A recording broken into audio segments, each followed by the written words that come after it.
Hello everyone. इसके पहले की क्लास में हमने पढ़ा था एडवर्स ड्रग इफेक्ट के बारे में। तो हमने ये जाना था कि एडवर्स ड्रग इफेक्ट क्या चीज़ होती है।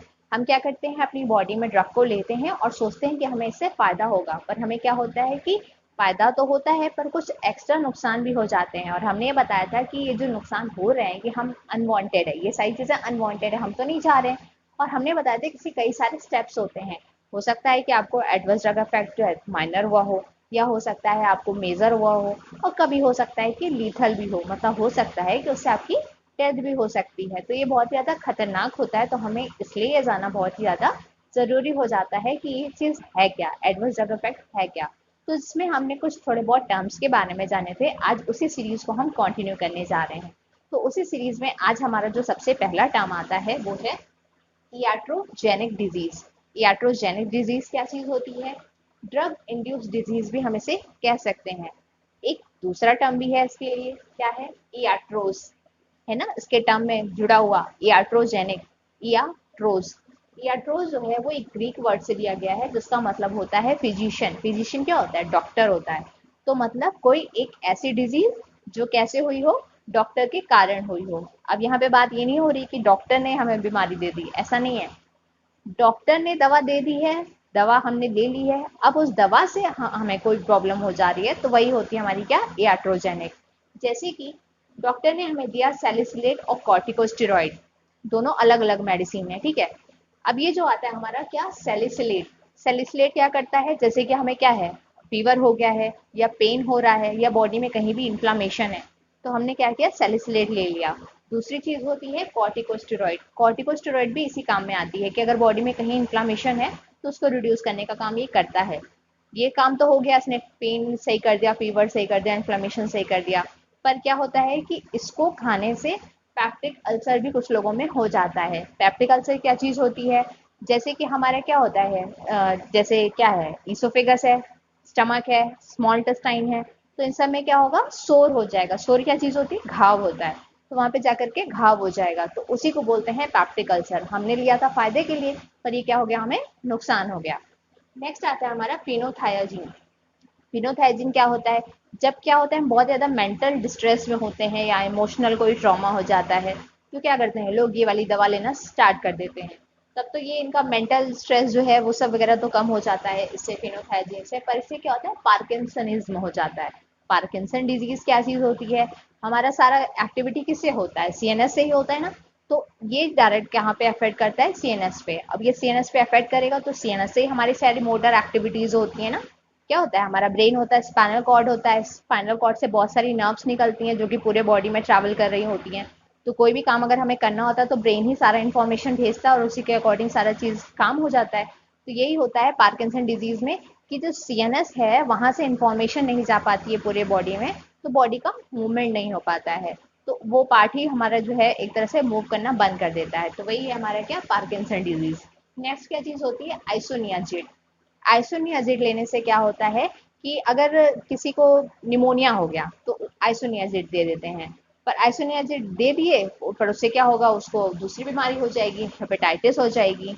तो हेपेटाइटिस क्या होता है, बहुत ही लीवर में इन्फ्लामेशन हो जाता है, एक तरीके से सीरियल डिजीज होती है लीवर के लिए। और लीवर तो हम जानते हैं हमारा वाइटल ऑर्गन होता है। तो ये चीज़ तो हमें क्लियर हो गई कि हमने ड्रग ली थी फायदे के लिए, पर हमें वो क्या की, ड्रग नुकसान कर गई। तो वही होता है हमारा क्या, iatrogenic डिजीज। अब ये समझ में आ गया ना कि इसे फिजिशियन को कहा जा रहा था। नेक्स्ट आता है हमारा ड्रग डिपेंडेंस। ड्रग डिपेंडेंस क्या होता है, एक तरह से ड्रग एडिक्शन भी कह सकते हैं। ये क्या होता है, एडिक्शन क्या चीज होती है, हम समझते हैं कि हम कोई चीज दवा ले रहे हैं तो हमें हमेशा वो फायदा ही करेगी, तो अब हमें उसकी आदत हो जाएगी, हम उसको हमेशा लेंगे लेंगे लेंगे, ठीक है, लिए जा रहे हैं लिए जा रहे हैं। अब हमें उसकी जरूरत भी नहीं है तो भी हम उससे पूरी तरह से डिपेंडेंट हो गए हैं। अब अगर हमें वो नहीं मिलेगी तो हम थोड़े से डिस्ट्रेस में आ जाएंगे। अब ये डिस्ट्रेस दो तरीके का हो सकता है। क्या हो सकता है, साइकोलॉजिकल हो सकता है, फिजिकल हो सकता है। साइकोलॉजिकल में क्या होगा, इमोशनल डिस्ट्रेस हो जाएगा। अगर ड्रग ड्रग जो है वो विड्रॉन कर ली जाएगी, मतलब हम इमोशनली बहुत ही ज्यादा दुखी होने लगेंगे कि हमें वो दवा चाहिए ही चाहिए, तो वो वाली कंडीशन हो जाती है। अब क्या होता है, फिजिकल डिपेंडेंस भी हो सकती है, जिससे कि फिजिकल इलनेस भी हो जाता है। कई बार ऐसा होता है ना कि हम कहते हैं हमें ये चीज़ नहीं मिलेगी तो हम बीमार पड़ जाएंगे, ये चीज़ नहीं मिलेगी, नहीं ये हम बीमार पड़ जाएंगे, ये हर चीज़ का होता है कि हमें नहीं मिलना है तो हम ये हो जाएगा वो हो जाएगा। तो ये जो हो रहा है ना, और फिर हमें लगने भी लगता है कि हाँ सच में हमें फीवर हो गया है, तो ऐसा कुछ तो होता नहीं है ना। तो ये जो हो गया ये दिमाग से ही हो रहा है सारी चीजें, तो ये क्या हो गई, फिजिकल इलनेस हो गई। तो हम क्या थे, ड्रग पे डिपेंडेंट हो गए थे। हमें ड्रग नहीं भी चाहिए थी, पर हमें उसका टेस्ट वेस्ट सब बहुत बढ़िया लगता था, तो हम क्या हुए, ड्रग पे डिपेंडेंट हो गए। नेक्स्ट आता है ड्रग अब्यूज। ड्रग अब्यूज को हम सेल्फ मेडिकेशन भी कह सकते हैं।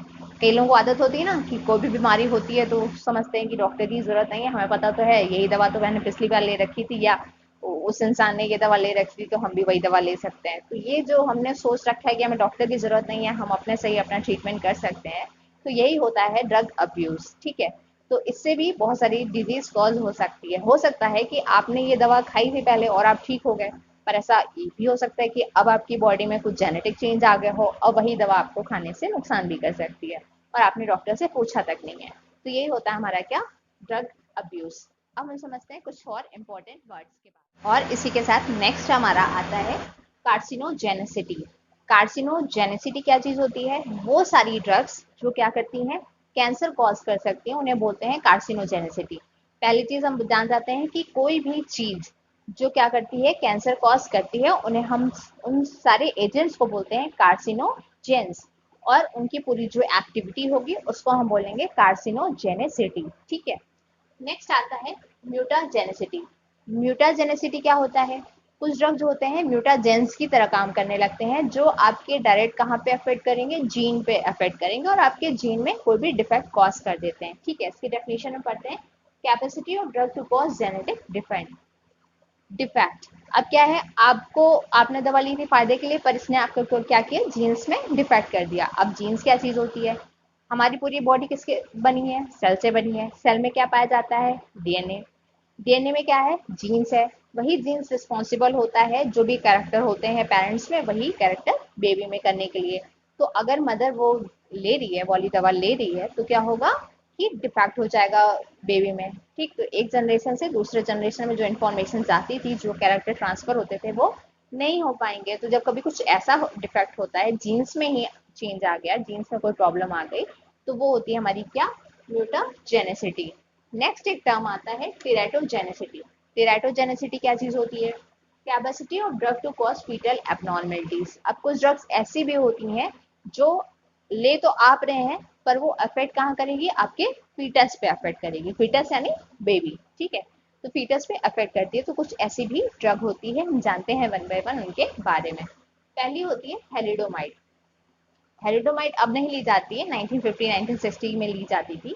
तो ये क्या करती थी, जो प्रेगनेंसी है, जो थैलिडोमाइड है वो क्या करती है, जैसे कि प्रेगनेंसी में मॉर्निंग सिकनेस हो जाती है ना, तो मॉर्निंग सिकनेस को प्रिवेंट करने के लिए लोग पहले लेते थे, अब नहीं लेते हैं, पहले लेते थे। तो अब इससे बहुत सारी जब डिफेक्ट्स पता चलने लगी कि फीटस में कुछ इतना खतरनाक हो सकता है, तो इसीलिए अब जो है इसे बैन कर दिया गया है। पर पहले जो है मॉर्निंग सिकनेस के लिए प्रेगनेंसी में यही लेते थे, थैलिडोमाइड ही लेते थे। इससे क्या होता है, फोकोमिलिया। फोकोमिलिया क्या होता है कि जिसमें जो बेबी होता है उसकी कोई भी बोन है, जैसे कि हाथ की भी हो सकती है, पैर की भी हो सकती है, वो ग्रोथ ही करना बंद कर देती है। कई लोगों को आपने देखा होगा ना, जिसकी मुट्ठी ऐसे बंद ही रहती है, फिंगर्स कभी खुलती नहीं है, ऐसे पूरी सी प्लेन स्किन जैसा होता है, फिंगर्स नहीं दिखाई देती है ना।